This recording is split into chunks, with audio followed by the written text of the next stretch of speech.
Way back. That is.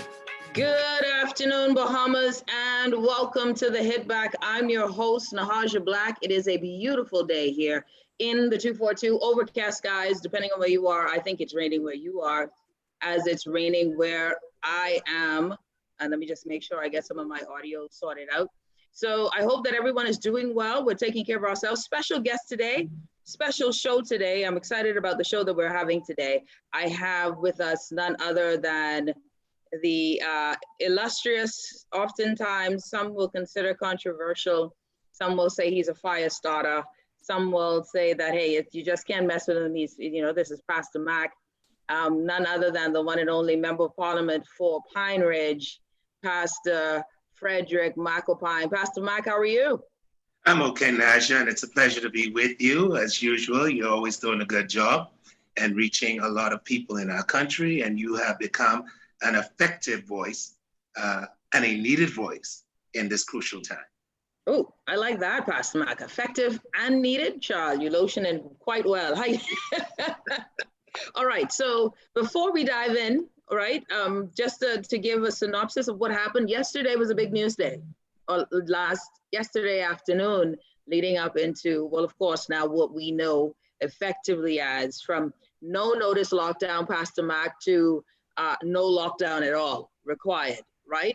So we've moved from a week of, this is so serious, so dangerous. We can't have anyone moving anywhere. This virus is so contagious and it is so pervasive within our society that we can't give you a notice and we're going to lock it all down. And yesterday, we moved from, based on the data that we have today, there's no need for lockdowns. And I think we're actually moving into, I don't know if we're into phase 5 of the reopening strategy, but it seems pretty much like we're open. And I want to say 2 things to that, Pastor Mac, and then I want you to join in and I want you to tell me your thoughts on this. I've been critical of the administration, and I've said for a long time that these lockdowns, there may be an effect or a reasoning, a quality reasoning for them, in that we are trying to stop community spread. There are people in my life who I know who have comorbidities, who have diabetes along with hypertension. Some persons who are taking, different medication for different ailments, but that are affected adversely. You know what I mean? So I'm concerned for their life. My mother's 74, my mother-in-law is 71. I have seniors in my life. My father is in his late 60s. So these things, they matter to me, and then no one is expendable.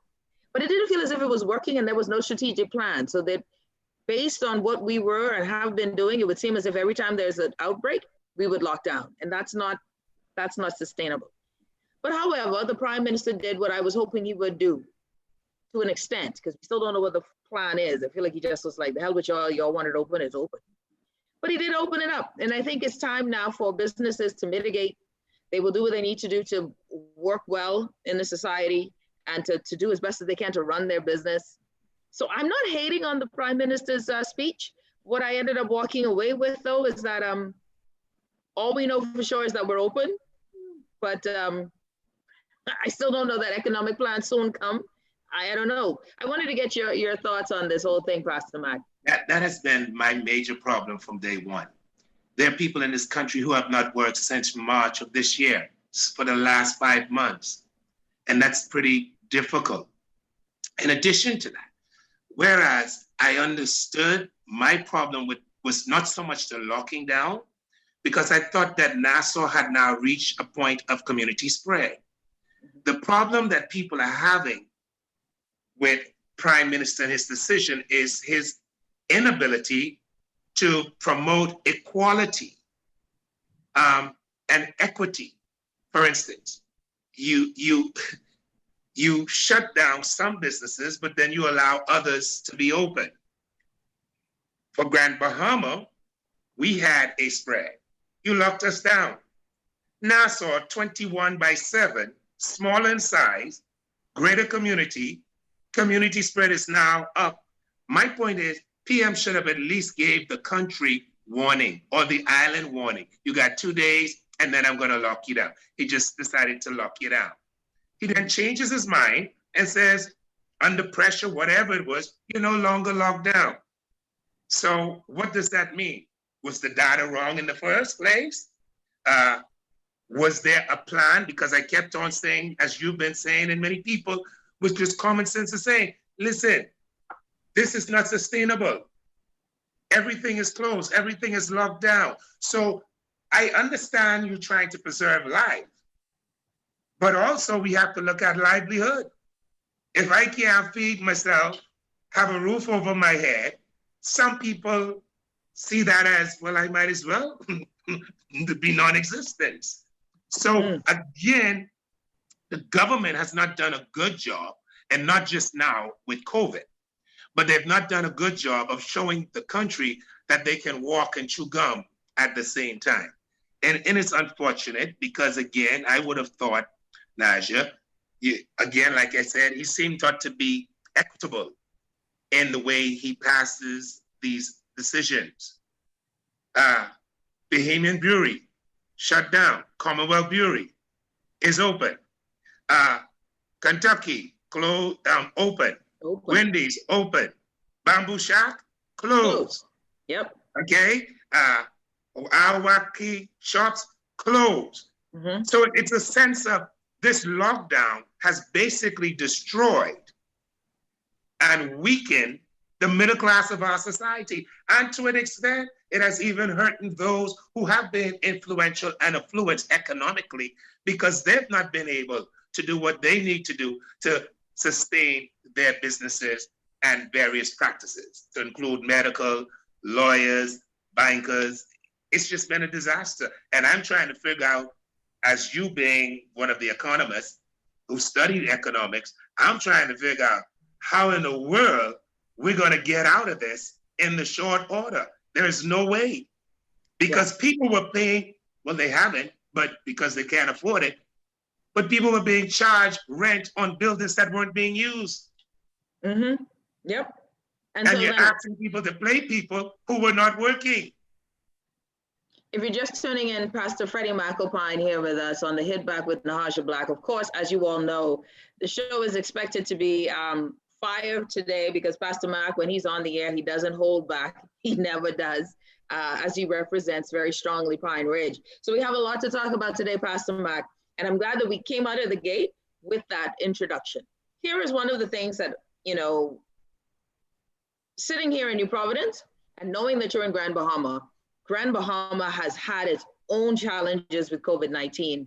Grand Bahama businessmen and women sent what it seemed to be, and I wanted to get from you if that was an authentic letter to the Prime Minister stating their concerns about businesses.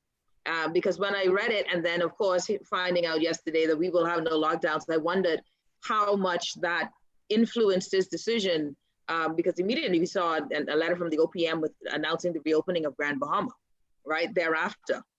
What is it like in Grand Bahama, and what has it been like? Because we were talking about what, 4 weeks of a lockdown in essence? Almost going into 5. Yeah. So almost going into 5. Like? Remember now, when he locked you guys down, was it last week? Week before last. When he locked y'all down, he still kept us locked down while y'all were open. Yep. Plus we were locked down 3 weeks or 4 weeks prior to that. So again, this is where you have the unfairness. You lock down, and then, Naja, let me say this for the people throughout the rest of the Bahamas. We understand Nassau is Nassau, but it's not the Bahamas. You lock Grand Bahama down for 5 darn weeks with lesser numbers. Nassau was double the amount with a smaller island. Freeport is 95 by 15. Nassau is 21 by 7 with almost 200,000+ people in it. You lock us down for 5. You lock Bimini down for 2 weeks. You mean y'all couldn't take a solid week lockdown? Which I couldn't understand no how, because you tell me you need 14 days to quarantine. See, these are the things when we talk about equability and equity. These are the things when people say, so there's one set of rules for one set of people in the Bahamas, another set of rules for another set of people in the Bahamas. People begin to, if you're going to lead, you must be fair and balanced across the board. And sometimes you have to make decisions that even though you don't like it, but to stand your ground in terms of leadership. Now, I'm not sure he should have stood his ground, but let me also take this opportunity to thank the people that did march, the Francises and the entertainer, Adrian, No, Demetrius. Yeah. Yes. Let me thank them for what they did, because what they did, though they were small in number, they represented the voices of many throughout this country. And because of their sacrifice, I guess perhaps Nassau can say they are free today. Do you think that was the only reason? Let me ask you this, Pastor Mark. No, I think he was pressured by political pressure, economic pressure, social pressure. He was pressured, but they had the guts to do what many of us wanted to do, but weren't able to do. Do you think, because there's the thing, at this point, I'm good with it. Where do you stand now with this position of opening up the country? I'm good with it now. I'm good with it, but I think that, again, there should be, which I think it should have happened 3-4 weeks ago. We should have opened this country in terms of the local economy, get people to start spending money with people locally.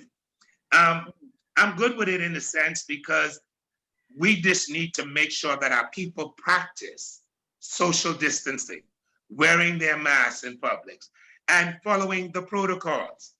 And when those protocols are not followed, then we should put the emphasis or put the Owen back on the ownerships of businesses who allow people in without a mask and who do not practice the social distancing. So we should allow them to take the responsibility. And so it's important. We have to coexist. We have to coexist with COVID-19, and the economy has to coexist. This is a reality. Unless somebody knows something I don't know, there's not going to be a vaccine anytime soon. Right. And so we have to coexist. We have to work together. And we should use this time to diversify the economy, looking at not just the blue economy, but the orange economy, the purple economy, the silver economy. We have to find ways to diversify. And now is the appropriate time to do so. But we can't continue, because there's no way we can continue like this, thinking that NIB is going to bail us out as citizens, or to think that we're going to continue to call upon the public treasury where nothing's going in, but everything's coming out. We can't survive as a country and as a nation like this. If you're just tuning in, Pastor Fredrick McAlpine, Member of Parliament for Pineridge in Grand Bahama. Okay, Pastor Mac, let's talk about Grand Bahama. Grand Bahama has been from, I can remember, Jane Francis has really been the stepchild. We know this, right? Grand Bahama has been abandoned, sometimes abused, forgotten, however you want to put it. What have you seen on the ground with regard to COVID response, with regard to the health facilities there in Grand Bahama, with regard to your members in Pine Ridge? What are you seeing with regard to COVID response over there? Naja, I was one of the first persons to speak out against the deplorable conditions at the hospital. I've been one of those who've been advocating for the oncology center, because for the amount of people we have on this island, we should have a better health facility. We should have better, we should have specialized area because of the number of persons we have on this island. But the reality is, Grand Bahama's been in the economic doldrums for some time. The health facilities, due to Dorian, has been messed up. The government promised us that it would be completed by the end of March. We are now heading towards September. And the last thing I heard was that it would be completed by the end of the year, and some areas would be completed perhaps by the end of September. I'm not going to hold my breath. Neither are the residents of Grand Bahama. We are without an airport, a decent airport. There are other Family Island airports that are doing better than we are for the second city. The problem with Grand Bahama, we also have what you call a quasi-government in that of the Grand Bahama Port Authority, who, though they exist, seem to be, the question now is being brought to bear. Is the Grand Bahama Port Authority relevant for today? Is there vision coming out of the pink building on Pioneers Way, located in the heart of Pineridge? And these are the questions that people are asking and not getting the right answer. Is the government putting enough pressure on the Port Authority to do its part? Is the Port Authority doing its part to ensure that the government takes on its responsibility? How can you have an island with over 50,000 plus persons and you don't have a decent hospital? Yet you spent $65 million to buy basically a broke down hotel. That money could have gone towards the establishment or the building, and not the refurbishing, but the building of a hospital.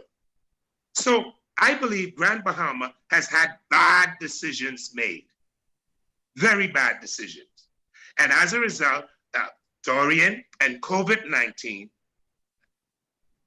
are just two major areas that has made it more catastrophic, placed us more in the doldrum, and has put more economic uncertainty on the backs of Grand Bahamians. And you cannot lay that totally at the feet of the past government, because people are tired of what past governments did.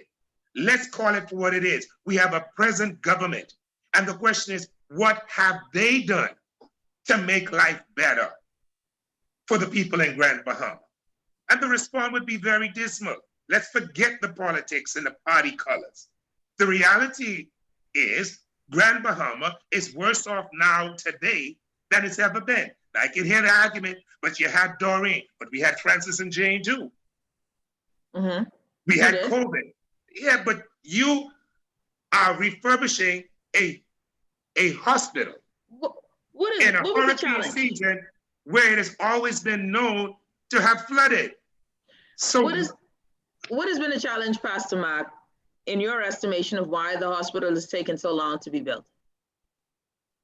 Because Dorian is going on, September will make a year.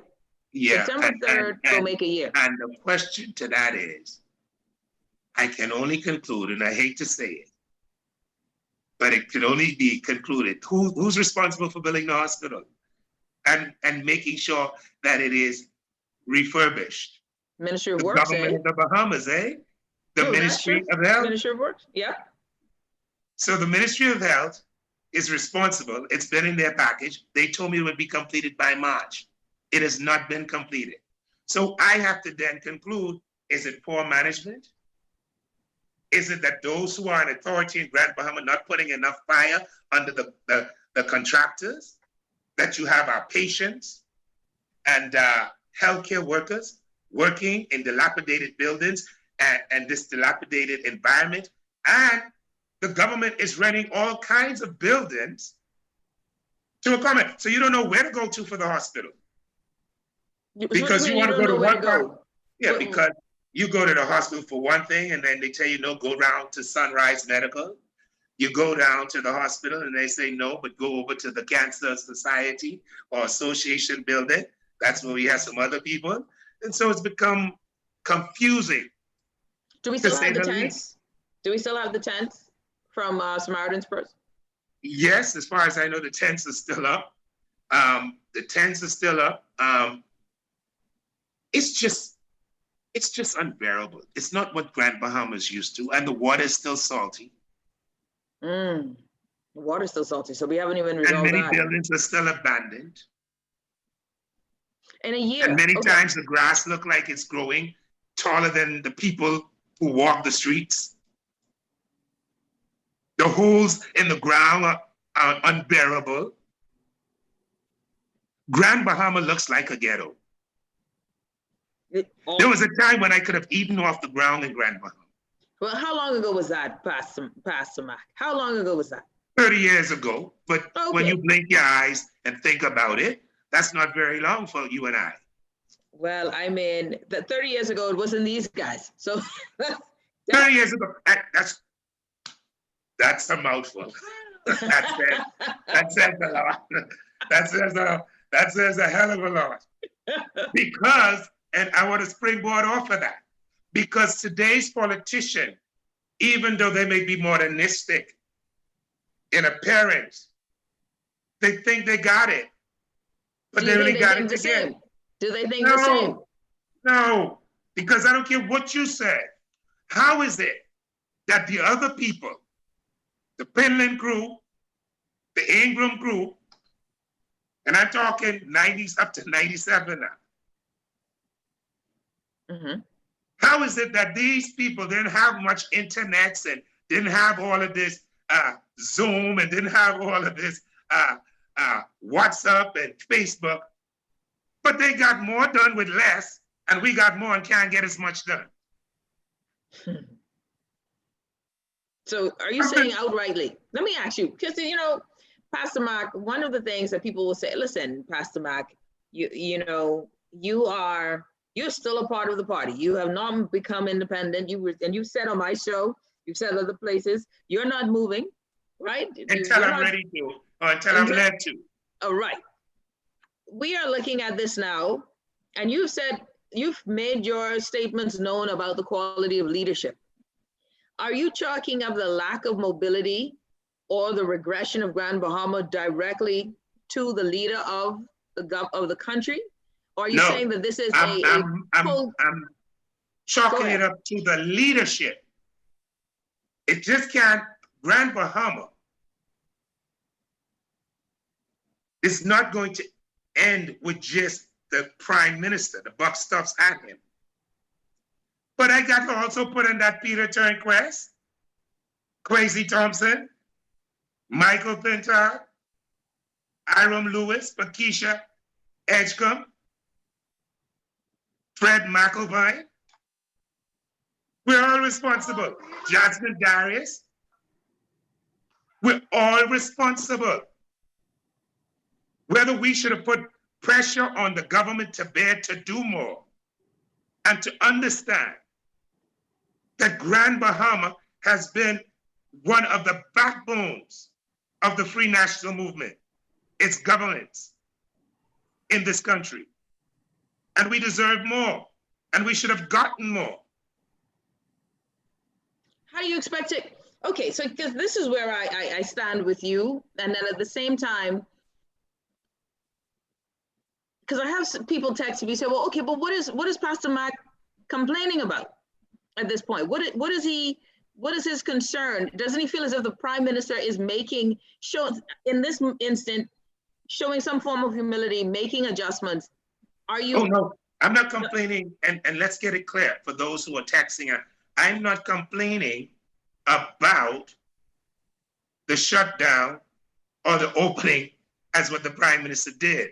I am now speaking to administration, the ability, the hurts of people in this country. And it's not just COVID. That's it. Okay. Let's be realistic. Right. This didn't just start with COVID. Right. Okay. Do you believe that the Prime Minister, because again, the argument will be, Pastor Mac, well, how much do you think he should be able to do? Right now, COVID has taken priority. And one of the things that I've said, and I mind you, don't mind me, I'm asking you the questions, but I've answered some of these questions for myself. But saying, okay, listen, how much more do you want him to do? Right now, COVID is the priority. COVID is a priority, but he needs to concentrate on the economy. He shut the country down for 5 months. That woman and that man has been home for 5 months with no work, and they're renting. Now, let me tell you what I think should have happened. I think if you shut the country down and you say it's a state of emergency, then before we left Parliament, we should have brought legislation to bear that would have said, listen, during the state of emergency, there will be no rental freeze charge. There will be no accrued interest and no mortgage payments. Keep going. You should have done something to make life easier. There are some people who don't even have a job to go to because of this state of emergency. The business is closed down. It can't come back. Your unemployment is at 50%. So what does McAlpine want the Prime Minister to do? I thank you for opening up the economy. But I'm also saying to you, Now, let's walk and chew gum. How are we going to get this economy going? What's the plan? What's the end game? So you open up, holy hookty ray, la di da. Now, how you gonna pay these bills? Pastor Mark. How my store gonna open up? What am I going to tell the landlord who's ready to evict me? But isn't that business planning now? Isn't that now business planning? Isn't that where the store owner, the business owner now has to come up with creative ways to make money in the domestic economy? No, I hear you. But the business owner then closed his store. The business owner didn't decide he wanted to be out of business. True. And he don't want to pay his employee. Mm-hmm. Do you believe the that? onus falls back on the competent authority who declared the state of emergency. Why didn't you do more to help these people with their mortgages? Mm. You told the landlord to have passion, have compassion, have a heart, have a soul. What did you do to mitigate that? What legislation did you put in place to help the landlord and the tenant? Do you believe that the Prime Minister could have done more? The competent authority could have done more. The government could have done more. I thought that he should have listened to his economic advisors, and why are we still waiting to hear from them? 5 darn months and you still can't tell me what the plan is? 5 months. End of September, so let's add the end of September to that.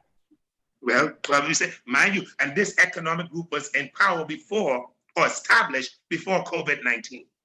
They were? They were. Then he had this economic committee. See, I believe that you got to be able to take advice. And let me say, it's a thing where people believe that this government is for the rich and famous. Let me give you an example. You say McAlpine stands up, he talks. I say a lot of things. If you check my page, a lot of things that some of the elites and the intellects are now saying, McAlpine was saying it, but what's the problem? Class. Class. He ain't supposed to be that smart to be able to say such a thing. And that's what's killing us today, in this country. Class, where Black people think they're better than other Black folks. Yep.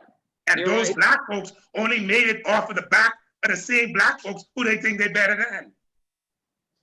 So McAlpine been saying some of the same intellectual stuff that some of the quote unquote muckamucks been saying. But McAlpine, you ain't supposed to have that kind of sense to know that kind of thing. Let me give you an example. The other day in the House, the member of parliament for Tall Pine stood up to help the Prime Minister and say, listen now, you're saying something about Constitution here and infringing on people's constitutional right just to justify the means in the end. All Tall Pine was trying to do was to say, PM, you just said something that don't sound too right. Go back, fix that, say it again to clear up. When the PM got up to answer the member for Tall Pine, he jumped him like a roaring lion. And right behind that, St. Anne's asked a question. Yep, I remember that. He was as quiet as a lamb. Yes, and St. Anne's was rough. And he answered him with decorum and respect. Yes. But you couldn't do that. You wouldn't do that to a Tall Pine, and you wouldn't do that to Fredrick McAlpine. So let me ask you party supporters something else. St. Anne's, Brent Simonet, is saying some of the same things McAlpine said. St. Anne's, St. Elizabeth, which is Dwayne Sands, is saying some of the same things. You all ain't jumping them and asking them to leave the party. They don't tell you they ain't even got a plan. But I don't hear nobody hollering, tell them leave, sour grapes, class. Because you need that little thing from St. Anne's for the next election, and you don't know when you're gonna end up on Dr. Sands' table. But the preacher man, he's just a preacher, but he got God. And when you talk against him, things just don't go right. So Pastor Mark, you know, you said a mouthful just now. I saying know that I did. You're saying that the PM would not speak against you're saying that the PM will speak against Brent Seminar because he might need that little thing? That's what you're He saying? gonna need that little thing for election. My God. And they ain't gonna talk against Sands because they don't know when they get up on Dr. Sands' table. So he knows where to say that. Well, how does the saying go? Hog know where to rub their skin? That's right. But if you're tall pine or a regular MP, or you can jump you can get on your case. Tall Pines is Don Sanders, yeah? The Yes. Deputy Speaker. Yes, he is. Ah, well. We're going to take a quick break. And let me say this before I go. This is not personal for me. This is about the country. This is about the country. This is about people. Let's take a break. Let's take a break, and we're going to continue on that there as well, because there is a question of, during this whole process, one of the things that was said many times about the Prime Minister, the competent authority, was that we put him in front of incompetent. And there has been calls for resignation. I myself have said that the Prime Minister needs to resign for the poor decisions that he made. One of the things that I noticed in his speech is that he never apologized for any of those poor decisions. Rather, he tried to switch the narrative and say that we should. But hold that thought. When we come back, I want to get your thoughts on do you believe that the Prime Minister has done well in his role as the competent authority? 1. 2, do you support the calls for his resignation? And 3, should the Prime Minister in good faith have his own mea culpa and apologize and say, listen, this is my fault, versus, pulling a Trump and saying, no, I have no regrets for COVID. So sometimes I think that's his mentor. Yeah, well, sometimes I think you're right. Definitely on that one. You're listening to the Hit Back with Natasha Black. When we come back, more with the Member of Parliament for Pineridge, Pastor Fredrick McAlpine. We'll be back right after this. You can also follow us. We are streaming live on YouTube. We'll be back right after this.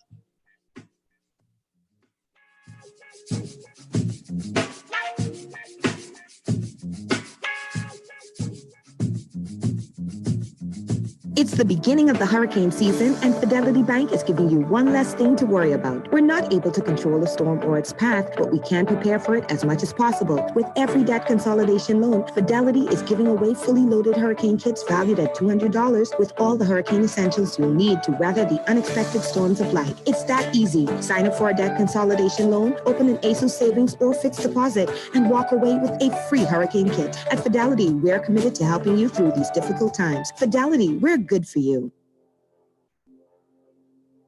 The Clearing Banks Association wants to protect you from fraud and cybercrime. That's why they've asked the experts to give you the latest information and alert you to the scams and schemes you may be exposed to through your email and social media accounts. On Wednesday, August 26th, Natasha Black will moderate the virtual town hall on her show, The Hit Back, on Guardian Radio 96.9 from 4 to 6 p.m. If you have questions, you can call the show at 323-6232. The panelists are Sumitra McKinney from Central Bank, Dr. Raymond Wells from Carapace InfoSect, Chief Superintendent Matthew Edgecombe from the Financial Crime Investigation Branch, and Gamal Nuri, Chairman of the Clearing Bank's Fraud and Security Subcommittee. Tune in on Wednesday, August 26th from 4 to 6 p.m. on Guardian Radio 96.9 for the virtual town hall on fraud and cybersecurity, brought to you by the Clearing Banks Association. This is Guardian Radio 96.9 FM, Nassau, Bahamas.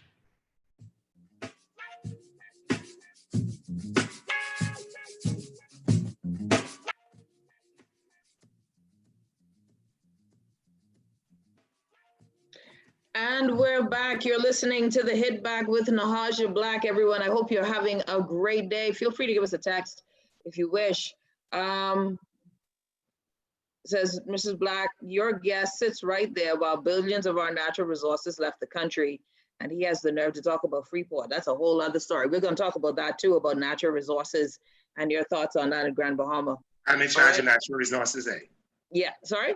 Am I in charge of natural resources? No, you're not.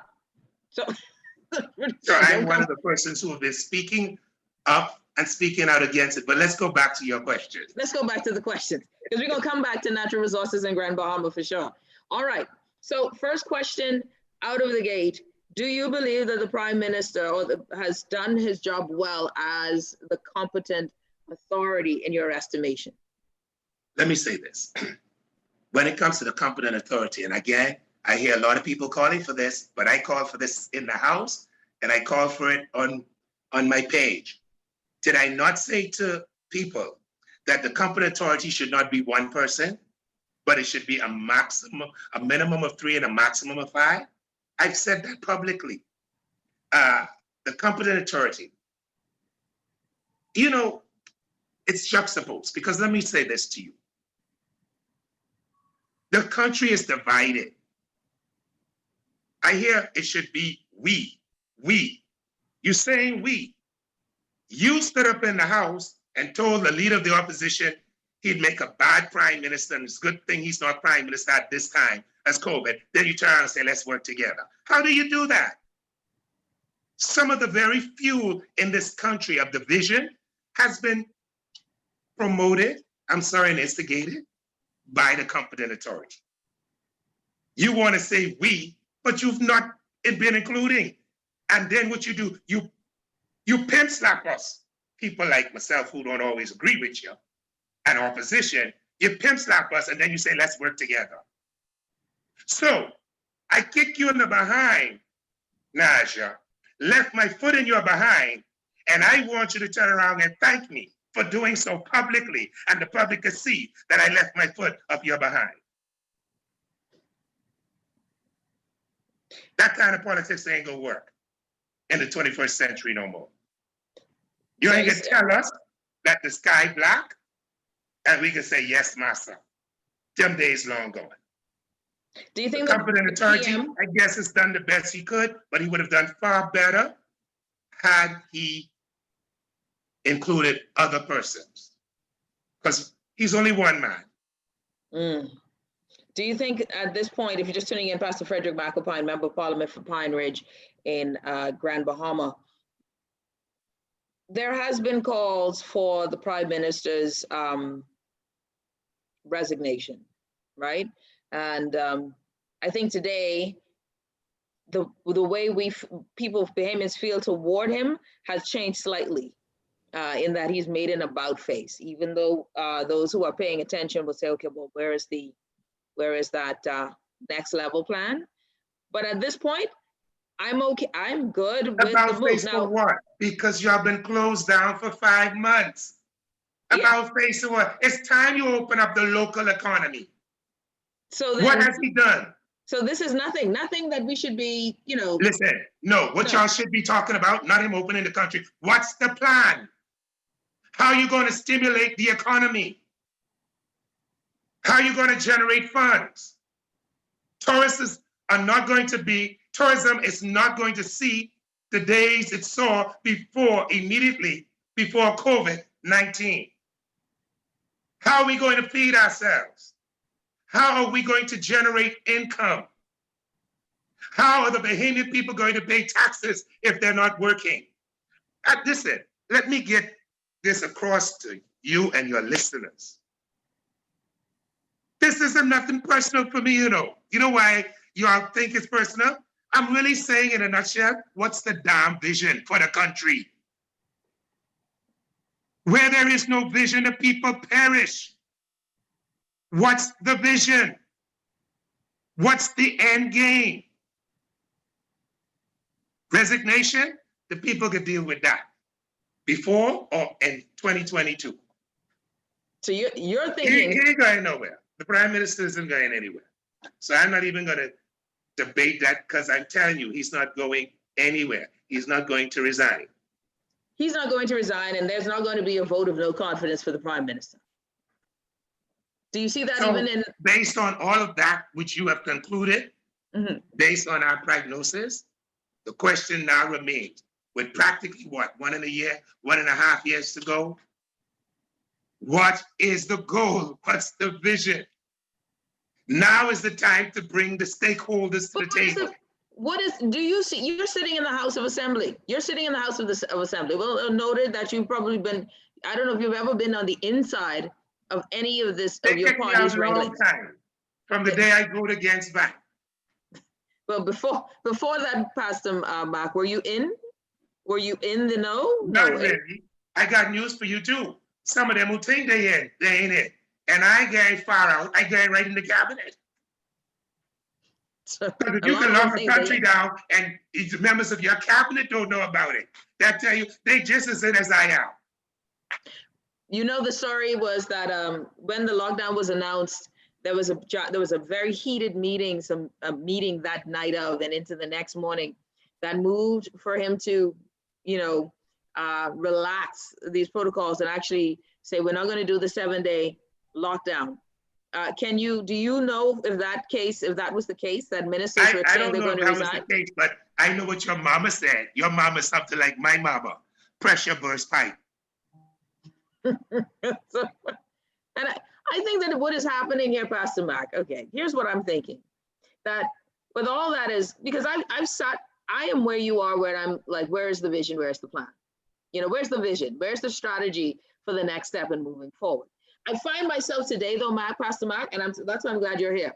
Maybe I am in a place where I have been so frustrated with this whole thing, with the entire effort or work to control us without any plan.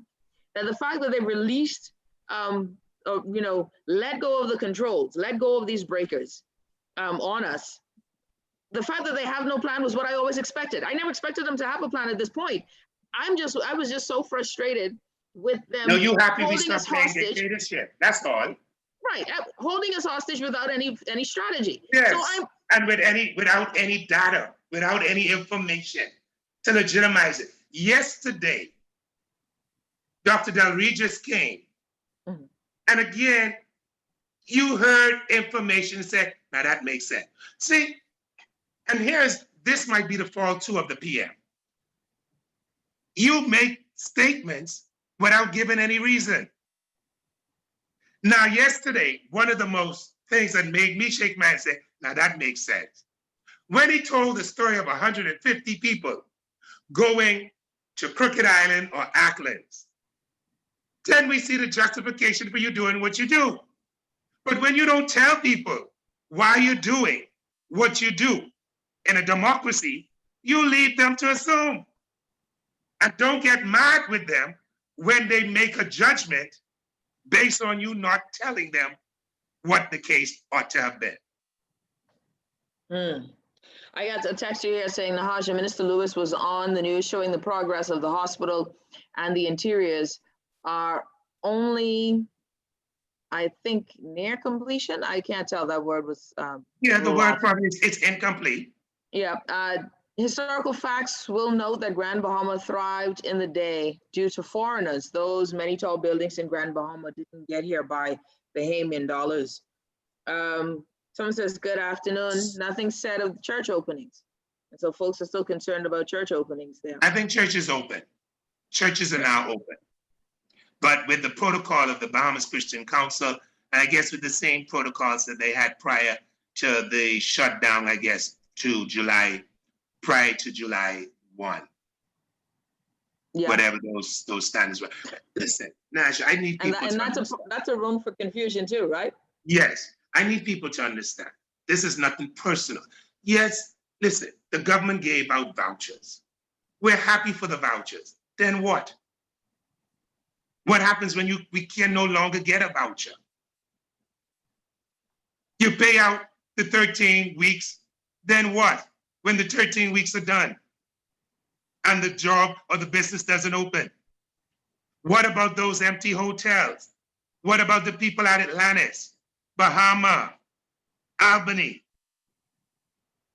Alakaya? Well, we ain't had much know-how. But Pelican Bay. What about the cruise industry? What about the tourists who are not going to be coming? And the cruise ships not going to be coming, and government won't be collecting taxes on those heads. What's the plan? And the frustration that you're getting from me and a lot of Bahamians are simply this. It wasn't much of a plan prior to this. So we're scared like hell. I think we have a call on the line. Let's see if we still have the caller. Caller, you're on the head back. Welcome. Hi, Ms. Nahaja. Hi, how are you? How you doing? Good. We spoke earlier on WhatsApp, believed for sure. Okay, go right ahead. Yeah, good afternoon to you and to Mr. Fredrick. Good afternoon. Now, a couple quick observations because you asked Mr. Fredrick about the resignation of the Prime Minister, and he talked about that's not going to happen, and also he said something about a vote of no confidence. A couple of years, just before they were elected, voted into as the government, there was a little dust up where it was a vote of no confidence. All of these handling of certain things proves that they knew he was not up to the task. Now, that's one observation. They took that vote of no confidence. Those people who did the protest last week, that's a foretaste of what is to come. See, if they don't clean their house, they think what happened to the PLP was bad, they may only get one seat. Bahamians are funny. Don't mess around with it. They can clean your house for you if you don't clean your own house. That's it. Thank you, my brother. I appreciate the call. And that's what I said. The people will determine. At the end of the day, the people will, if they want him to resign and he doesn't resign, they will give him his resignation papers. They've done it many times. It's simple. You don't have to go far and look for this. Just that. One thing about a politician, I've seen one or two of them after they get voted and they say they resign. No, you ain't resign. You get fired. And now you say you resign. Well, that's what you do. That's what you do to show face, Pastor Mac. That's what you do, right? You've said many times, listen, this isn't personal. This is about the people, right? I wonder how do you feel as if people respond to your positioning, your position within the party and objecting to it? How do you feel your community of Pineridge responds to this?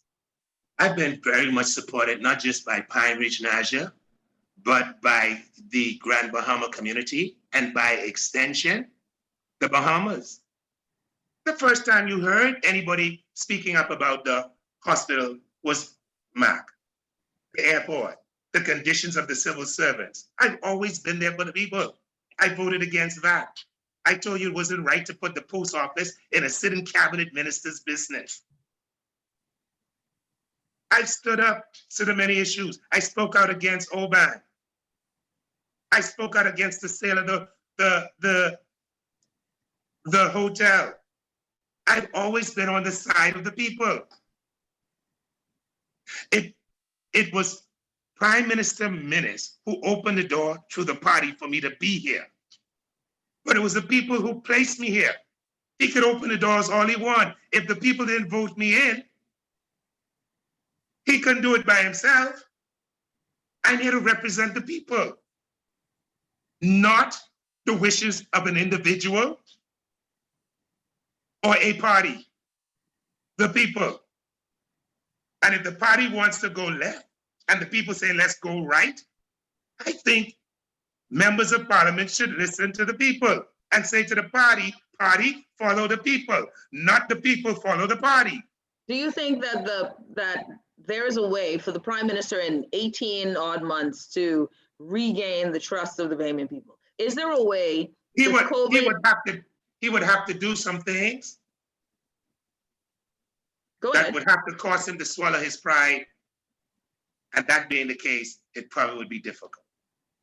What would he have to do to swallow his pride? What would swallowing his pride look like? Saying, hey, this was my fault, letting people in? So number of things. You asked me, I'm not limiting it to COVID-19. You Right. said for 18 months, what would the prime minister have to do Yes. to be back on track? He would have to swallow his pride. Remember in my very first speech, I closed my very first speech with these words, pride goeth before a fall. I quoted the scripture. What would he have to do? He would have to go and make amends and talk to some people he don't want to talk with, starting with the first 7 who was in the House of Assembly, the Loretta Butlers, the Nico Grants. And he would have to include them and say, you know what? Y'all, we didn't see eye to eye, but come. He'd have to go and apologize to the prime minister, the former prime minister, who brought him in. And he is publicly insulted nationally on more than one occasion. He would have to deal with a Fredrick McAlpine and say, brother, you know something? You said some things that was actually right. But I just didn't like you. I didn't put you in my class. But are those party things? Are those party things, Pastor Mac, or people things? Are those party things or people things? No, those are things that are going to get people to take another look at him, because they're going to say he's not petty, he's not personal, he's about people, and he's about performance. See, Nash, I don't have to like you, but if you're good at what you're good, damn it, you're good at what you do. And I can't do it as good as you. So what I can get up in a corner and huff and puff for, let you do it so that the people could benefit. I hope that makes some kind of sense. No, it makes good sense. All right, we're gonna take a break. So go ahead. All of this, I said all of this to couple it in to say, that's how you can build the economy. Because when you go back to them people, like Hubert Ingram, Loretta Butler, Nico Grant, Edison Keys, some of them old players, and some of the people who you ignore today, who helped to build this country, to include a Perry Christie and anybody else who had sense and sat in his cabinet. This is an emergency. And when you have an emergency, you bring everybody together. You don't try to be divisive. And you don't try to divide the country. We are in need of vision. I ask again, where are we going? When you're not finished paying out the money at NIB, then what? I don't even think we had 10,000 visitors since we opened the borders. No, not close. Okay? Not close. So what are you going to do? And the cruise ship, who going on any cruise ship right now? That's a sailing incubator. Who going? So you can't collect them kind of taxes no more. How are you going to put money in the treasury without putting it on our backs? And if you put it on our backs, how are we going to pay it? Because half of us ain't got no job. This is the time now. So you're saying this is the time now. Where's the vision? Show me your plan. And not only show me your plan, bring people into your plan, work with people who you don't necessarily want to work with. You know something? Let's take a break. Let's take a break. Hold that thought. Hold that thought. Okay. We're going to take a break. When we come back, more with Pastor Fredrick McAlpine, Member of Parliament for Pineridge. Ladies and gentlemen, we have another solid hour to go. Your questions, your calls, we are expecting it. We're excited for it. You're listening to The Hit Back with Nahaja Black right here on Guardian 96.9 FM.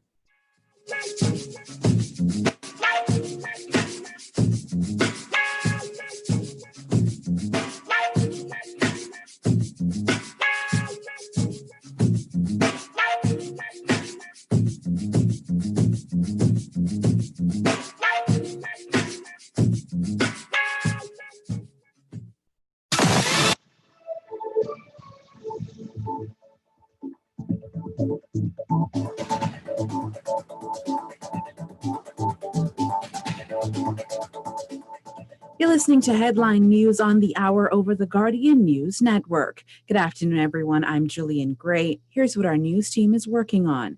Deputy Prime Minister and Minister of Finance Peter Turnquest said international tourism should be up and running by late October or early November. When asked about concerns that a tourism sector reboot will result in a new surge of COVID-19 cases as the country's first reopening in July did, Turnquest insisted that tourists were not the problem. Meantime, the Minister of National Security brushed off criticisms over the spread of COVID-19 among members of the uniformed branches. Marvin Dames downplayed the Ministry of Health's recent revelation that a large number of uniformed officers were exposed to COVID-19 in the workplace, adding that from the start of the COVID-19 pandemic, law enforcement agencies had personalized plans to operate efficiently and effectively.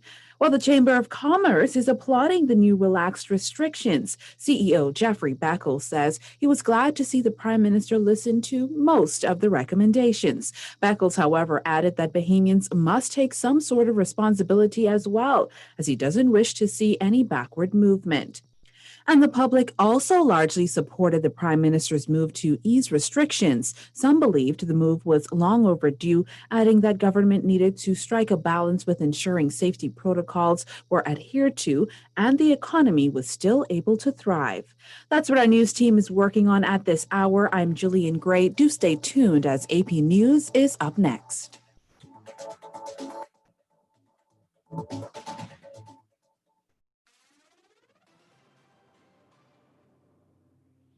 Coronavirus update. I'm Tim McGuire with an AP News Minute. New coronavirus cases have dropped. The number of Americans newly diagnosed with the coronavirus is falling, a development experts credit at least partly to the increased wearing of masks. About 43,000 new cases have been reported daily over the past 2 weeks across the country. That's down 21% since early August. That's according to data compiled by Johns Hopkins University. Monica Gandhi is an infectious diseases expert at the University of California, San Francisco. She credits the American public's growing understanding of how the virus spreads, more mask wearing, and possibly an increasing level of immunity. I'm Shelley Adler. Bars are closed in Tuscaloosa, Alabama for the next 2 weeks after the University of Alabama recorded more than 530 positive tests. Kentucky Fried Chicken is dropping its finger-licking good, the company calling it the most inappropriate slogan for 2020. I'm Tim McGuire. Tired of banks forcing you to use technology to bank the way they want you to? Your convenience is important. So no matter what your banking needs, Commonwealth Bank's friendly staff are always available in branch for that personal one-on-one service. But when you choose technology, our online and mobile banking app offers you state-of-the-art functionality. The choice is yours. Commonwealth Bank. Bank the way you want.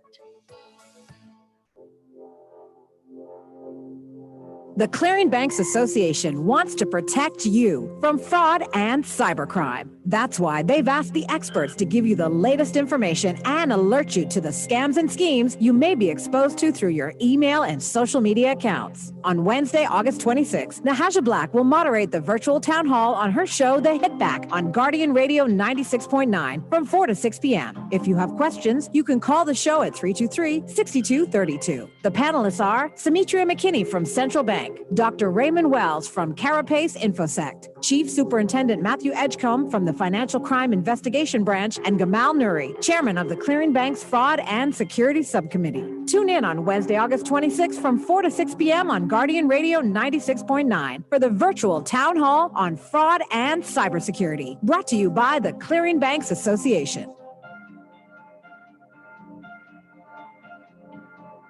Boy, why you look so mashed up like clothes at the washer? No, boy, just a hard day, boy. Hard day? What happened? The breakfast lady ran out of tuna and Gretzy. We need to start joking with everything, you know. This serious, boy. This real serious, boy. Boy, what's serious? Tell me. All right, well, today, boss gave us, boy, one big contract. And nobody else get a chance and nobody say nothing. Boy, you know that ain't right. You know government contracts ain't supposed to go that way. Yeah, but nobody's saying nothing. Boss man just tell people to sign the papers. Then he send me the meters boy downtown and collect this envelope. You need to tell somebody. You need to become a whistleblower. You know I's a real man, but I never blow no whistle like be drunk all my life and junking. No way. A whistleblower is someone who tells people what they see when they see something wrong happening at work. But I ain't no whistleblower, and I ain't no snitch. I still white there, you know. But ain't nobody can know it's you. All you gotta do is call Crime Stoppers, or you could text them from inside the Crack Crime Bahamas app. They don't ask about you, and your call goes straight through to Miami, so nobody know you is. And if you text, your message get mixed up like Kong Salad. Call 328-8477 from Nassau or 242-300-8477 from the Family Islands. This is Guardian Radio, 96.9 FM, Nassau, Bahamas.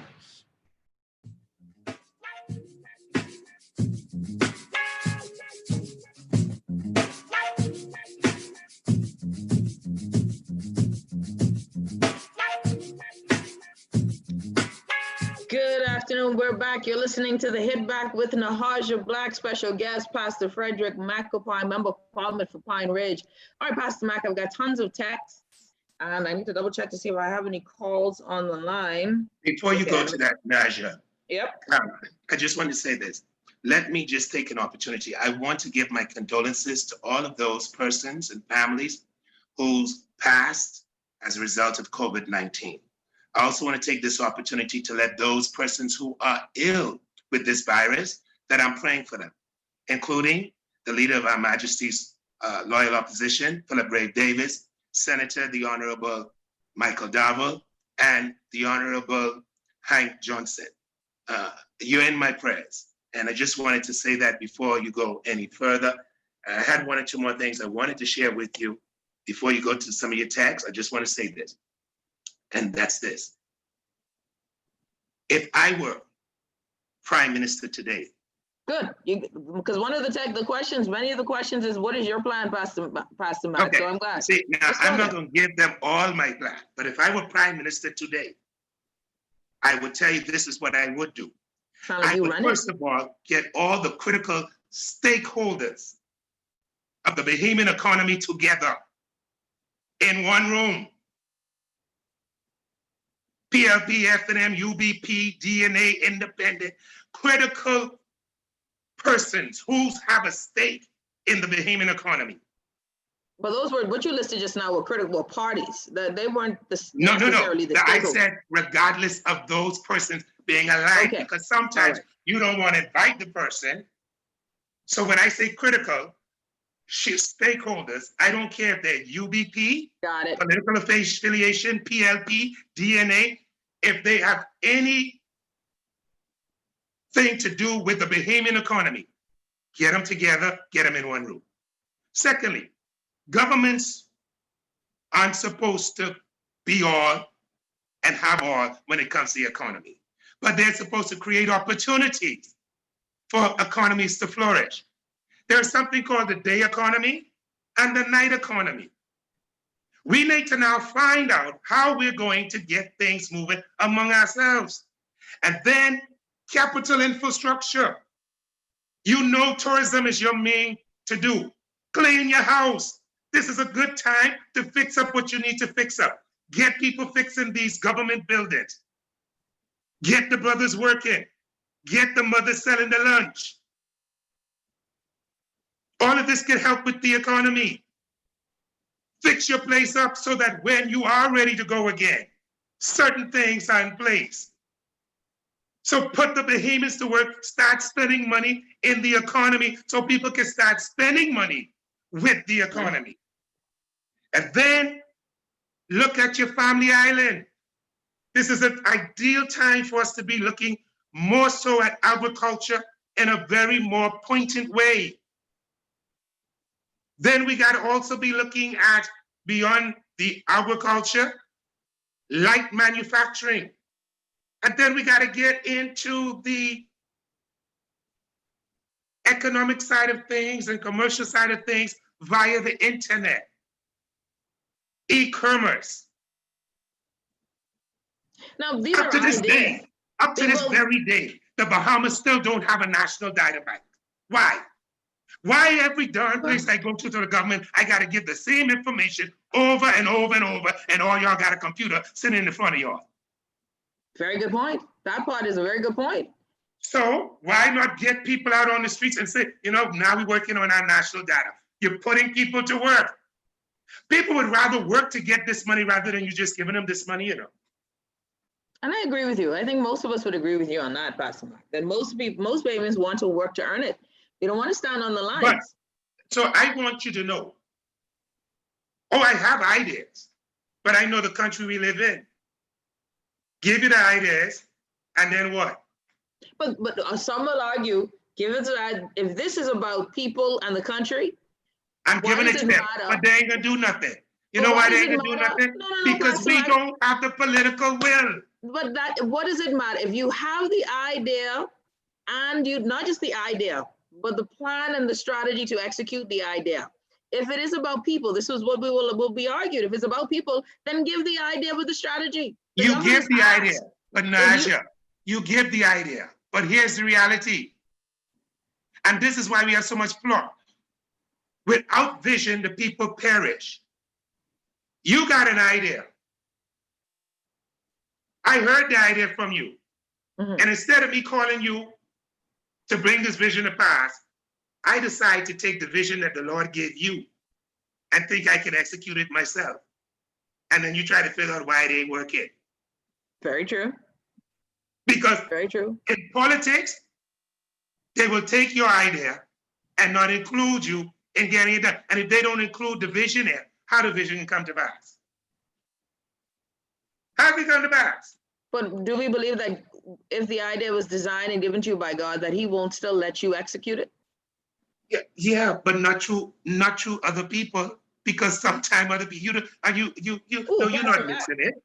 Pastor Mark, I feel like I heard you say something just now. No, so God has given you a vision. If God gives you the vision, how you could go take the vision? So see, just like the House right now, all kind of people could be running in the next election. You know why?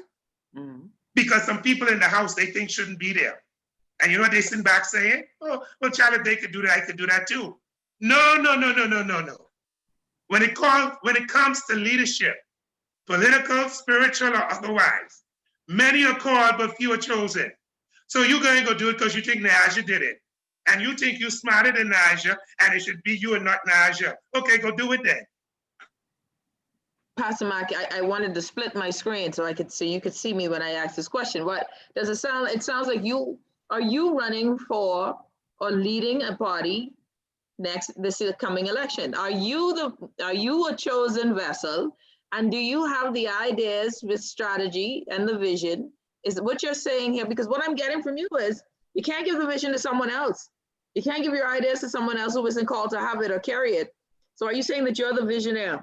No, I'm not saying that. I'm answering your question based on the question that you asked me. No, but you said you had the idea. And about doing and fulfilling plans. I've given you ideas that I think the government should be running with. The Prime Minister, more than anything right now, needs to focus on the economy. COVID is done and over with. We got to live with it. His priority right now should be getting this economy up and running. As it relates to the future, I'm saying to you, people have not seen a vision, and this country is looking for vision. They're looking for leadership. And if you deny that, and anybody listening to me or watching me deny that, they would be telling themselves a lie. People are not satisfied with what they have seen thus far. And I'm going to go a little further and say, I'm not sure that's just inclusive to this last governance. It just may be more amplified with this governance. But people have been looking for leadership for a while. So we have some text here. I would like to say that the leader was guided by the information provided by the health professionals. We see now that the numbers were not completely accurate. So the leader made a decision to reverse the 7-day lockdown. As leader, you cannot, in most cases, micromanage. If you say and believe that you have professionals at the helm, your confidence in them, your confidence is in them until proven otherwise. Do you believe that? I don't accept that. Because the last I checked, the numbers were still 1,700 plus. So if there was a problem with the numbers, it should have gone down. It didn't go down, it went up. The number's still too high. We're higher than people what got in this region. We're one of the highest in this region. We got people with countries that got 3 and 4 million and don't have this kind of numbers. So if we have professionals who aren't doing their job, then they shouldn't be where they're at. So you're not giving any room to that Oh, there's analysis. errors, but how many times are you going to make the same mistake? Over and over. You telling me that the numbers were inflated. I'm telling you, I'm not worried about the numbers were inflated. I'm worried about the 1,700 plus that I see for a country that's less than 500,000 people. I don't care how you look at it. Now, if those numbers are wrong, then I should see a decrease in numbers as of today. Do you blame the government for those numbers? I don't blame the government for those numbers. It's a virus. I don't even like to refer to it as a disease. It's a virus. Anybody can have it. Anybody can catch it. I get offended when people say it's a disease. It's not a disease. It's a virus. Right. Albeit it's a virus that has killed folks, but so has the flu. Mm-hmm. In our handling, if you're just tuning in, Pastor Fredrick McAlpine. Pastor Mac, this coming election is going to be an important one. And it is important for a lot of reasons, but one in particular is that we are looking for progress, right? Not more taxation. We want forward mobility. We want to be a country that is known for something great, to be great, right? And I think the confidence of the Bahamian people with this administration is shaken. And you had mentioned earlier that in essence, they have a right to be shaken with this administration, but there are some ways you can get it back. I look at your history, and people have mentioned it as well. That, listen, man, you've been on both sides of the fence. Who do you see as right now as a competent party, or if there isn't one, what is the next strategy for Bahamian people in leadership? I will tell you, I'm on the ground. And when I speak, I try to speak truth to power and to tell the truth, the whole truth, and nothing but the truth. So help me God. What I'm hearing, people aren't satisfied. People want an option. That's what I'm hearing. If you're asking me to answer the question based on the question that you've asked, I'm saying to you, people are not satisfied. They're looking for an option. Still. Is the POP an option? So the POP isn't an option? I'm not saying. Based on what you heard on the ground. No. I'm saying right now they don't see the F&M as an option. Well, I think we figured that out. Pause. They don't see the F&M as an option. They don't see the PLP in the same light as an option. And I'm asking myself the question with the DNA out there, they're not seeing them as an option. So what am I saying to you, Naja? Let's not kid ourselves. People are disenfranchised. People are disillusioned. People are furious with the governance that they've been receiving in this country, with both sides. And they're tired of the blame game. Every side talking about what this one didn't do and what is the vision? People want a vision of what are we going to do going forward? What's going to be the goal going forward? What is the vision for my children and grandchildren? How are we going to reduce this debt that we've placed on the backs of the people? What is your baby, which you just had? What are you going to be able to leave for her? Foreigners can come in here and get any land they want. And you give them incentive to do business. That's another thing this government needs to look at now. There's not going to be a rush for foreign investors either. So now you're going to have to look to your people and say, what can I do to help my people, to help the country economically? And stop giving out these trinkets till the election bell ring. When the bell ring, now you won't give out land. Wait till 2021, 1 year before election. People are tired of these games. And they're smart now, Naja. We could take your money and we could say thank you because we feel you owe us that. And we still could vote against you if we feel we need to vote against you. And we could take your bread, we could take your egg, your corned beef, your tuna, your rice, and your Latin. And we still could vote our conscience. Because most of us in this country love this country more than we love party. And let me say to all of you who are there, well, he right there, he was PLP, he is F&M, he was even an independent one time. I ain't no better than the people in this country. All y'all done vote PLP, F&M, DNA, and independent. Hoop-dee-da. So I am a product of what the Bahamas is. And don't tell me no lala, because Hubert Ingram was a PLP before he became an F&M. And most people who talk about the PLP are benefactors of the PLP. They got schooled under the PLP. So what you want to say to me now? So if I was PLP and F&M, what does that make the average Bahamian who done vote PLP, F&M, DNA, and independent? And so the world turns, and the country must move on.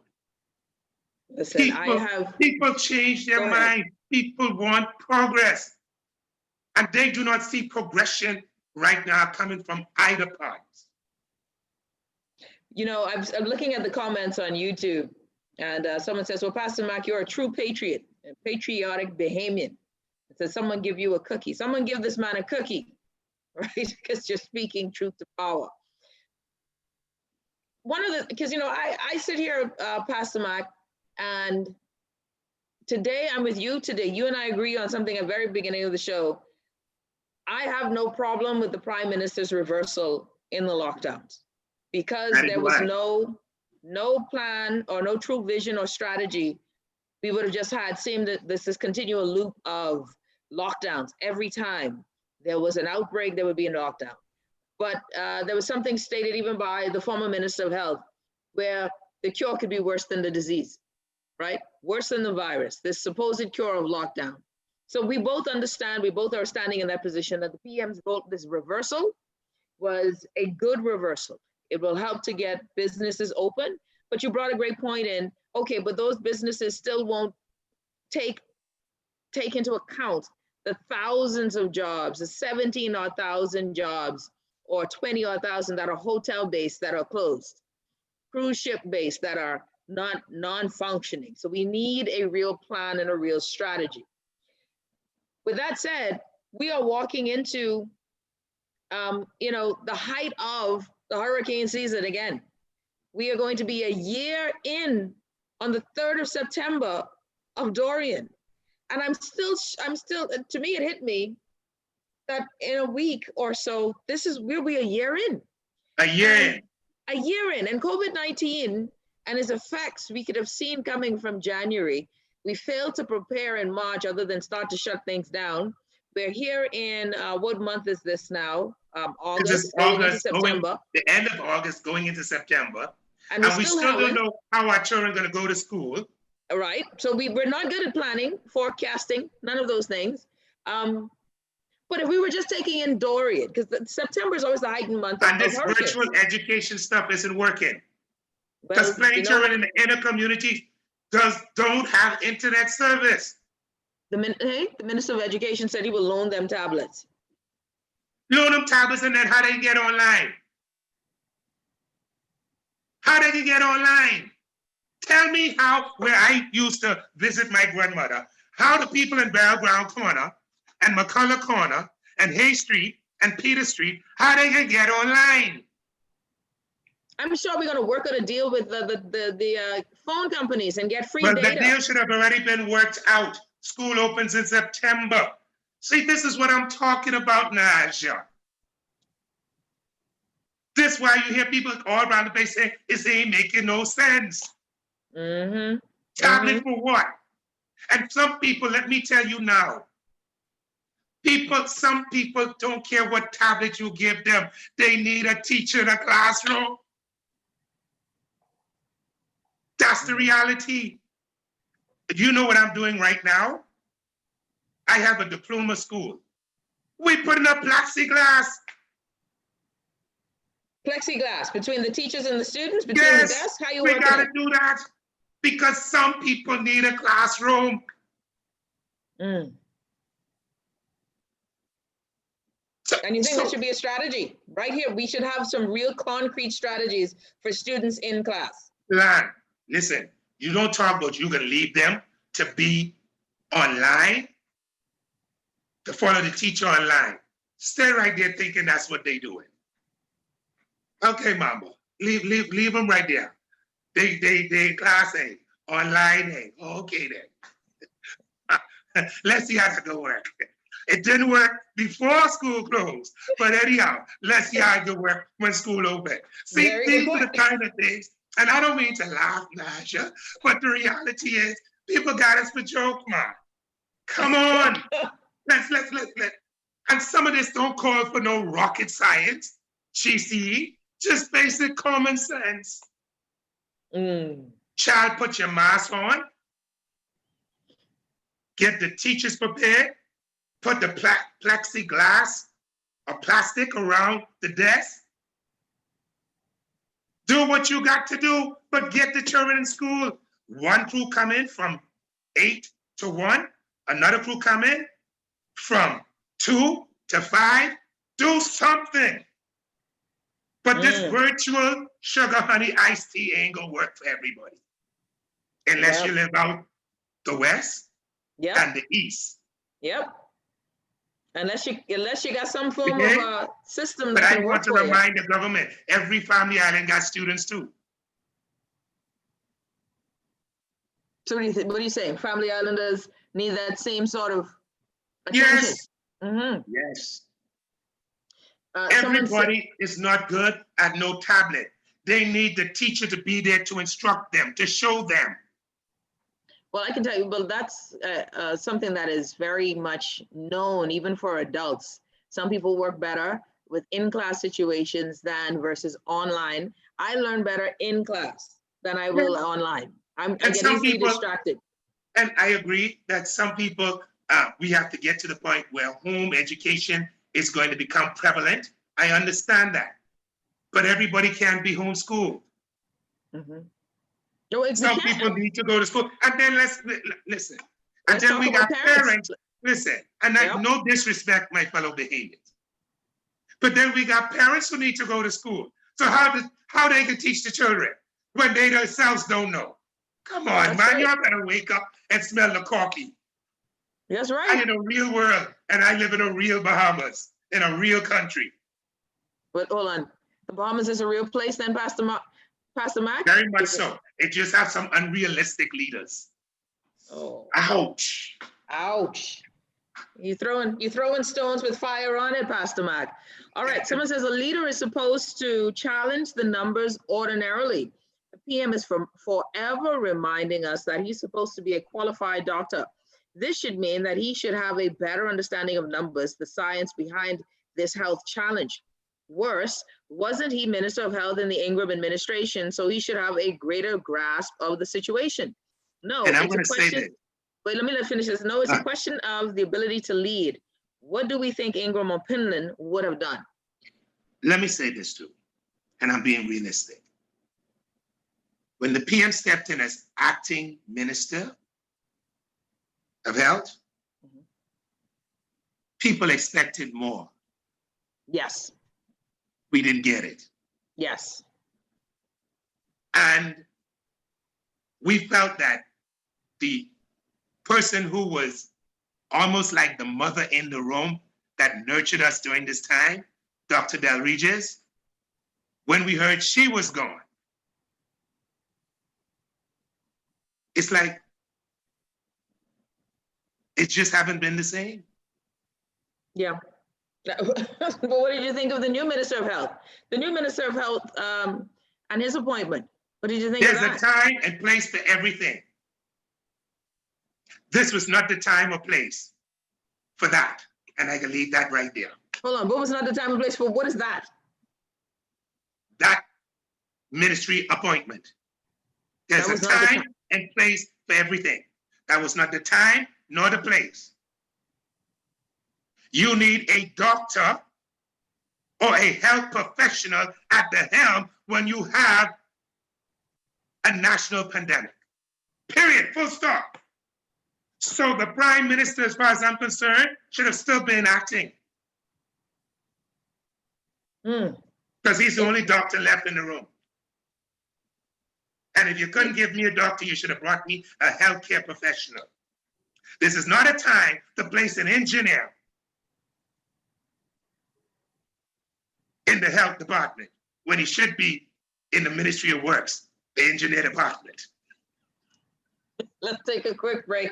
When we come back, more with Pastor Fredrick McAlpine. You're listening to the Hit Back with Nahaja Black. We'll be back right after this.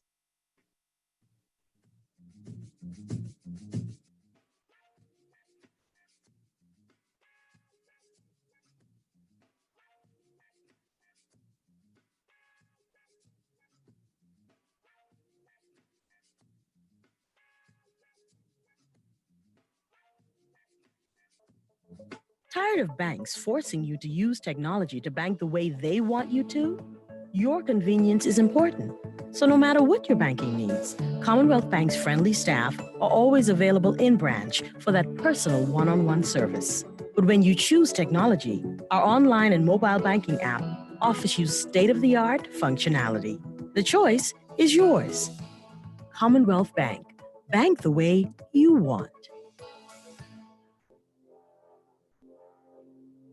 The Clearing Banks Association wants to protect you from fraud and cybercrime. That's why they've asked the experts to give you the latest information and alert you to the scams and schemes you may be exposed to through your email and social media accounts. On Wednesday, August 26th, Nahaja Black will moderate the virtual town hall on her show, The Hit Back, on Guardian Radio 96.9 from 4 to 6 p.m. If you have questions, you can call the show at 323-6232. The panelists are Sumitra McKinney from Central Bank, Dr. Raymond Wells from Carapace InfoSect, Chief Superintendent Matthew Edgecombe from the Financial Crime Investigation Branch, and Gamal Nuri, Chairman of the Clearing Bank's Fraud and Security Subcommittee. Tune in on Wednesday, August 26th from 4 to 6 p.m. on Guardian Radio 96.9 for the virtual town hall on fraud and cybersecurity, brought to you by the Clearing Banks Association.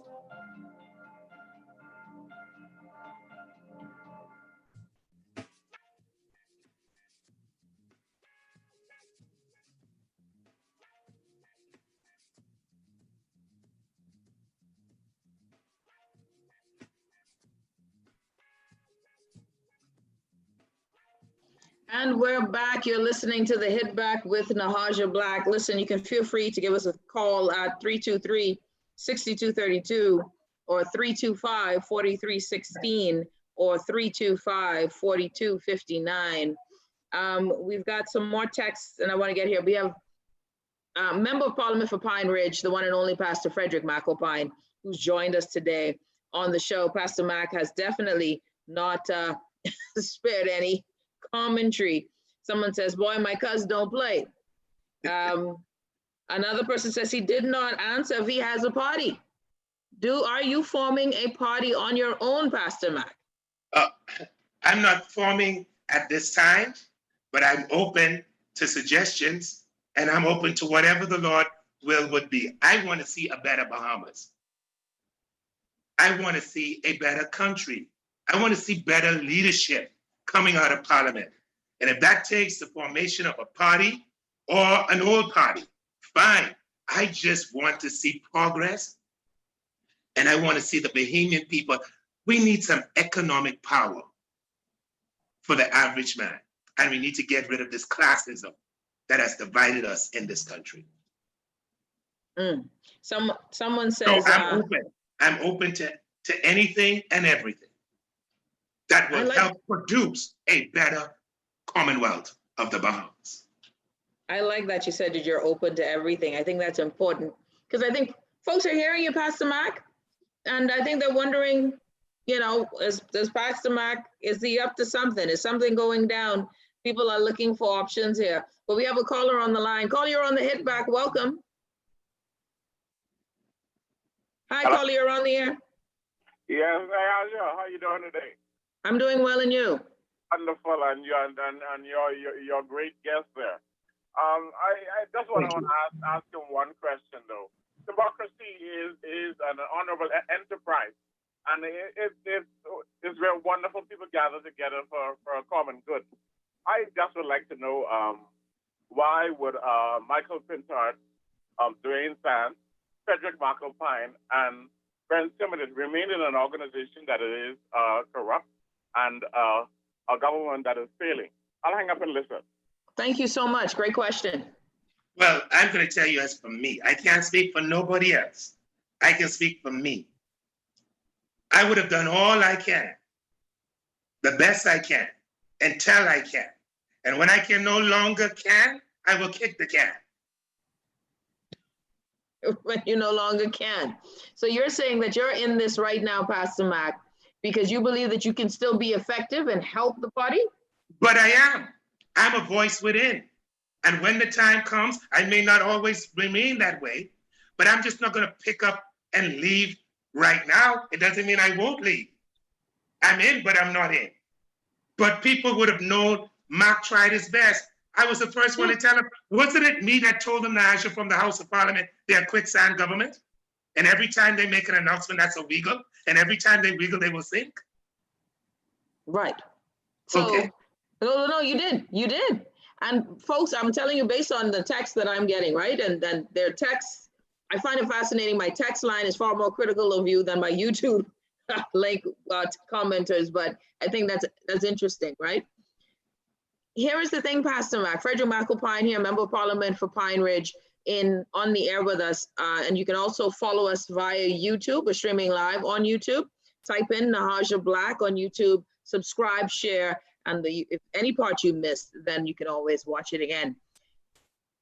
What we find interesting with all of this, Pastor Mac, is that you're in the party.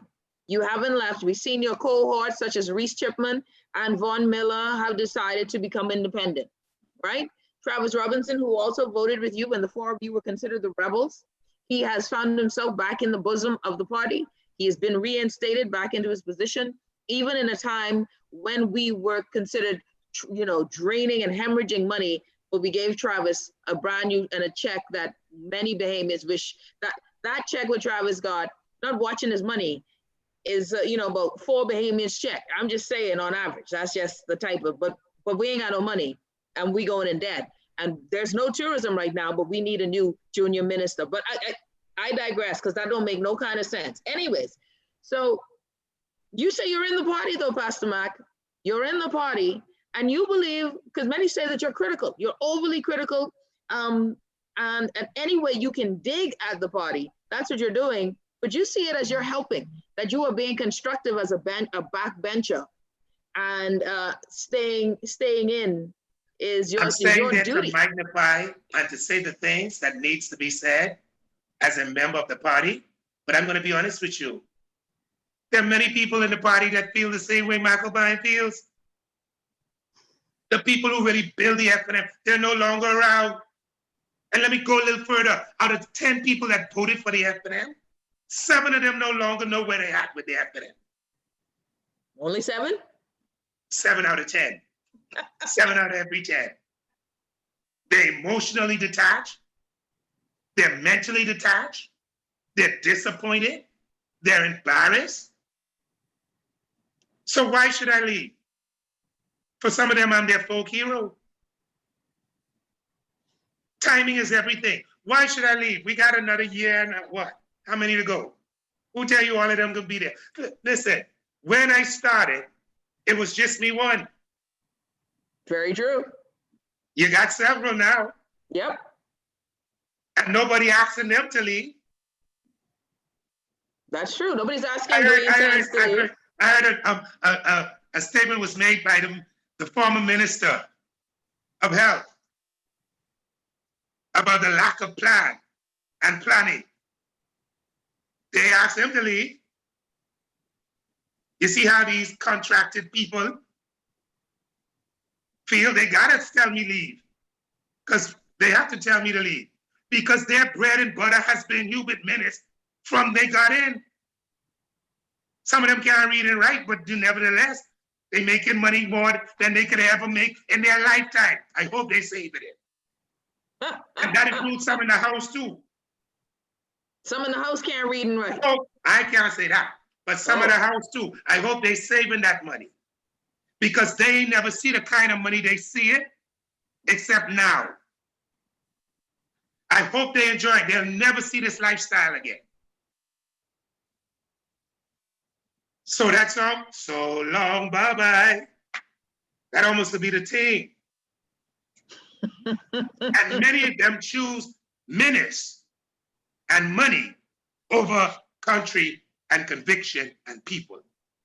You're saying, Pastor McAlpine, that there are folks in the House of Assembly right now on the side of the government that share your sentiment with the lack of vision, the lack of planning, who are also frustrated with the whims of the Prime Minister / CA, and they just don't have the testicular fortitude that you have to say their piece. Is that what you're saying? Let the church say, amen. What percentage would you say are in that category? A large percentage. A matter of fact, I submit to you, the closer we get to election, the more they will jump ship. You know, when a ship is sinking, rats come out first, right? Yeah, oh, Lord. Oh, my. That's what they say. That's a metaphor. It's the truth as well. When it's and when you see they get closer, see right now they need that little change. And they need that little driver. And they need that little empowerment over the people. But see how many of them are going to get humble in the middle of next year. And see how many of them will jump ship in the middle of next year and tell you they ain't running. Pastor Fredrick, McAlpine, Pastor Mac, before I let you go, and I know time is amazing, hey, we have about 15 minutes left. And don't mind there wasn't a lot of calls. People are listening. Oh no, there are calls. Trust me, I know people are listening. I probably have missed quite a few calls, and I need to double check because I'm so caught up in our conversation. I haven't checked to see if we, have any calls here. Yeah, we got a few. Let's see. Well, someone says, please tell Pastor McAlpine, thanks for standing up for what's right and good for the Bahamian people from a Bahamian citizen. Do you think that you will, and someone says, I miss all the calls. Sorry, let's try this again. We got another call on the line. Caller, you're on the hit back. Welcome. Caller, you're on the air. Thanks for holding. Hello, you're on the air. Hello. Yes, you're on the air. Hi, how are you? Good. Thanks for holding. My apologies. Thank you, no problem. A pleasant day to the Honorable Fred McAlpine. Mm-hmm.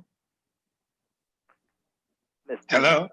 My question to you today, and reality is the Bahamas. We know that the Most Honorable Hubert Minnis lied to the country, whether it was last week, Monday, or yesterday. That's a fact. Would you today stand up for us and ask the Prime Minister to resign that office?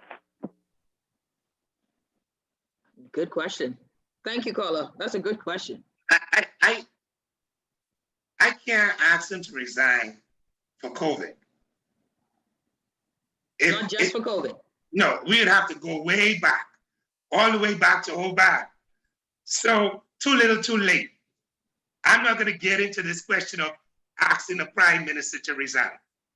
It's too late. The price for resignation should have been long before now. Now we want to ask him to resign? We almost finished. We almost finished. The people's ready to talk. The people ready to cast their judgment. Why didn't you ask him to resign on Oban? We did. And he should have resigned when he misled the House. How many times have he misled the House?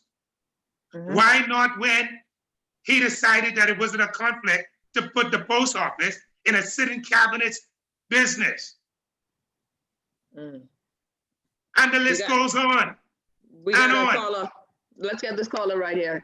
Caller, you're on the hit back. Welcome. Hi, good evening, Nahaja. How are you? I'm doing well, and you? And hello to your guest. Great show. Yes, great show, and good evening to Mr. McAlpine. Yes, ma'am. I love when you have him on, Nahaja. He really hits the nail on the head. And like he was saying about this virtual school that they're supposed to be having, Nahaja, like he say, half of these children do not have internet. They don't have no tablets. Mm-hmm. You're going to give them tablets and no internet? Mm-hmm. And God forbid, who's going to pay for these internet anyway?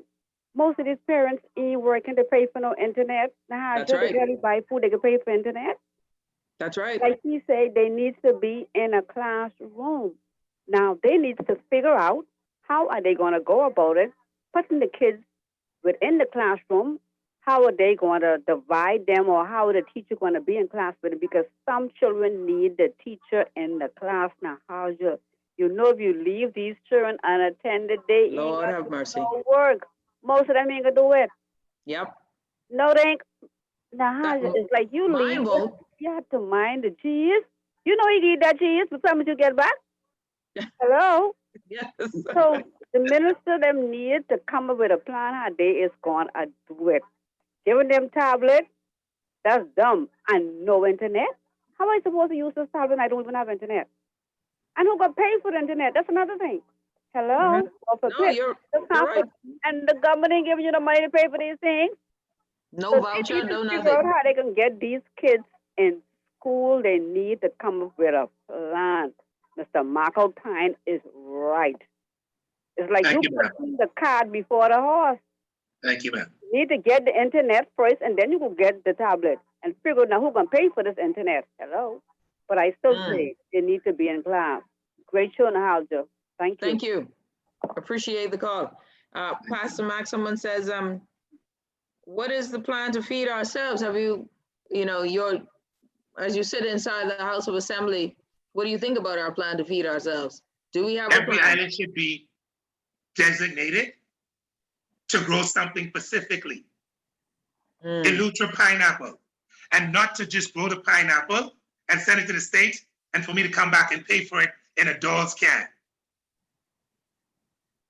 Ship pineapples, manufacture, people would be marketing, packaging, all that you need to take a look at. Elutra, Exuma could be onions. Long Island is known for mutton. It could become the mutton capital of the Bahamas. And then not only do you sell to Bahamians, but sell to the region. Trade off. Sell your mutton to St. Kitts and Nevis and to Jamaica and to Turks and Caicos. Abaco could be known for limes. Elutra could have a fish house. You know, back in the day, when I used to be in my grandmother's house in Barrel Ground Corner, they used to have eggs coming from Hatchet Bay. Ice cream. You remember that? No, you wouldn't remember that. No, I wouldn't remember. No, No, but no, I've Elsa heard of would, it. but you wouldn't. So, and so we used to have things coming from the Luthra. Then you have the market. There's just so much that we could do to feed ourselves. But be quick to grow marijuana. Let me say this, we have some texters here on YouTube, and they have something to add to what the caller said. Said, please tell the caller, the female caller, that the laptops will be equipped for the students to use them in various hotspots. So apparently there will be hotspots available So within hotspot communities. means I gotta leave my house and go to the hotspot. So where the hotspot's gonna be? But that's where we need to get that information. Someone else says. So if we could gather to the hotspot, why can't we gather to school? Well, there's this challenge. Of course, Pastor Magna, we have to be fair.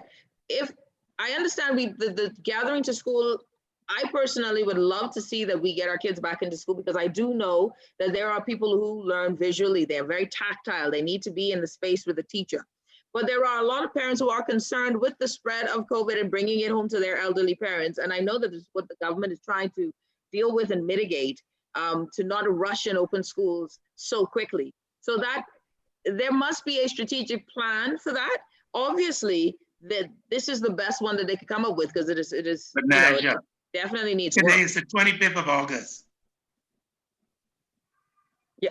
You tell me school ain't open till the 21st of September. You're done 3 weeks late. Yep. This plan should have been done, tested, proven, and tried. I agree. We should have done our testing. See, And the problem with this governance too It's priority.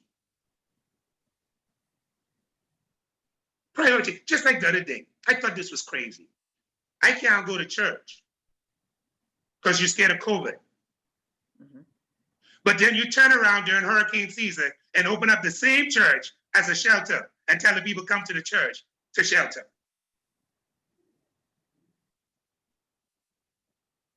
Go ahead. I hear you. Which didn't make much sense. So if we could shelter, we could also do proper I would say this in that argument, against that argument that you presented, is that one is far more grievous to your life than the other. So which one would I want you to be? If I have to figure out COVID after to save you from drowning or your house collapsing on you, that's fine. But let's get you guys, if COVID, putting you together, you're going to get COVID, and that's the health crisis that I'm going to have to deal with. Let me deal with that health crisis, but I can't afford for you to drown in your house or the house fall on you. I agree with you.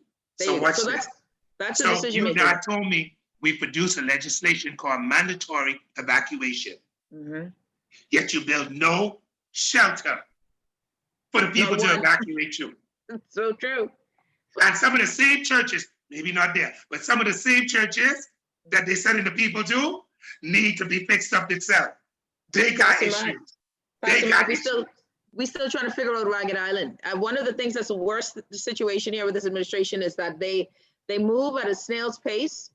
And I don't know if it's because I can't figure out why they lack so much intention and motivation, but other things that the mass amount of Bahamians are not interested in, like how quickly they got that immigration bill to get a 14-day work permit done, but we still can't get freedom of information. How quickly they put in and implement the spy bill when we didn't want that. We marched against it, they marched with us. And we fought against it. Thank you. And before that, prior to that, let me bring it to the people's attention. Prior to the Minnis administration coming in, we coming into office, you could have marched down Bay Street, no barricades. The minute the Minnis administration come, barricades. Marching is a no-no. Stipulations, guns. Okay, come on, and yet you call yourself the Freedom Political Party. No. Come on. Man, listen, this administration has our police officers armed to the teeth against its own citizens for peacefully protesting. The people are going to forget you. Naja, the people are not going to forget the follies of this administration. Just, and let me say this, and I try to get my colleagues to understand this. And this goes for the Prime Minister down to the least member of Parliament in Parliament. Treat people right. Because some of them who's sitting up there on that throne today, like they big and tough, they're not going to catch it, Naja. You know who's going to catch the hell? For the hell they have put on other people? Their children. Because you know what's going to happen, Mr. MP, Mr. Minister? When you blackball people and people know you blackball them, and you victimize them, and you castigate them publicly, you're going to be out of office. But your children will come along, and your children will be ostracized for what you did to other people. And they'll be trying to figure out why. That was your pa? Oh, I know your daddy. I know your mommy. And that circle goes on and on. So the Bible says, the fathers ate the sour grapes, but the children's teeth were set on edge. They are planting seeds that their children are going to reap. And people are going to say, what your last name is? What you are to so-and-so? Oh, okay then.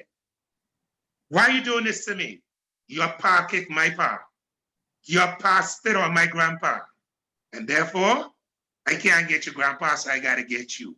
It's not a good thing, but it's the human nature. So be careful how you treat people. And forget the politics of things and treat people right. Because what goes around comes around. You ain't gonna be in power all your life. Don't act like you here, like this is like the House of Assembly is some throne. The Bahamian people are known to knock politicians off of their throne.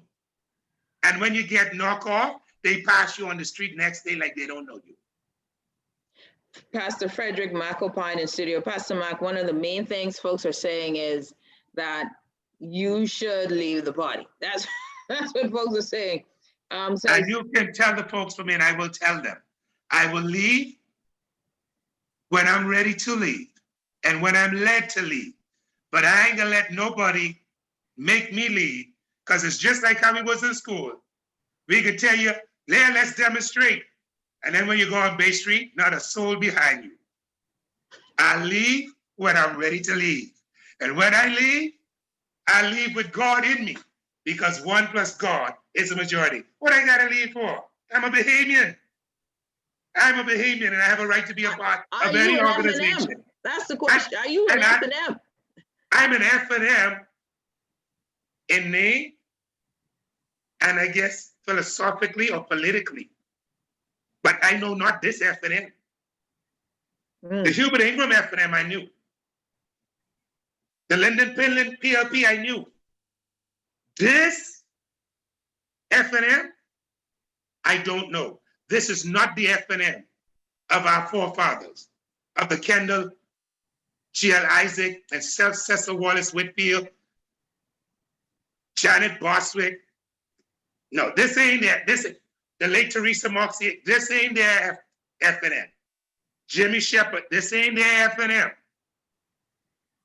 It's another F&M, but this ain't that F&M.